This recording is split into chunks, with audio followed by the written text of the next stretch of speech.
Hello friends, मी advocate Ashwini Shinde पुन्हा एकदा तुम्हा सर्वांचं आपल्या लीगल लेन्स मराठी या यूट्यूब चॅनलमध्ये स्वागत करत आहे.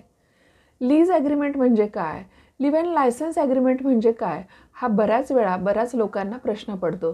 चला तर मग या प्रश्नाचं उत्तर आजच्या या व्हिडिओमध्ये.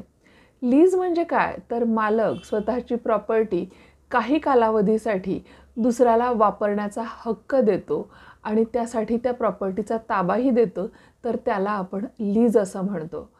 तर लायसन्स म्हणजे काय? तर याच्यामध्ये मालक त्या प्रॉपर्टीचा ताबा न देता फक्त ती प्रॉपर्टी वापरण्याचा हक्क दुसऱ्या व्यक्तीला देत असतो, तर त्याला आपण लायसन्स असं म्हणतो. बेसिकली लीज म्हणजे काय? तर प्रॉपर्टीचा ताबा दुसऱ्या व्यक्तीकडे जाणं आणि लायसन्स म्हणजे काय? तर ती प्रॉपर्टी वापरण्याचा फक्त आणि फक्त परमिशन जी आहे ती दुसऱ्या व्यक्तीला जाणं. यालाच आपण लायसन्स असंही म्हणतो. तर याच विषयावरती तुम्हाला डिटेल्डमध्ये माहिती हवी असेल तर आपल्या लीगल लेन्स मराठी या आपल्या यूट्यूब चॅनलवरती आपण व्हिडिओ अपलोड केलेला आहे. तुम्ही तिथे जाऊन तो चेकआउट करू शकता. तर आजच्या या व्हिडिओची टिप ऑफ द डे काय आहे? तर ॲग्रीमेंट करत असताना तुम्ही लीज ॲग्रीमेंट करताय की लिव्ह इन लायसन्स ॲग्रीमेंट करताय हे नक्की तपासून पहा आणि मगच ॲग्रीमेंट करा, जेणेकरून पुढे जाऊन कुठलाही त्रास होणार नाही.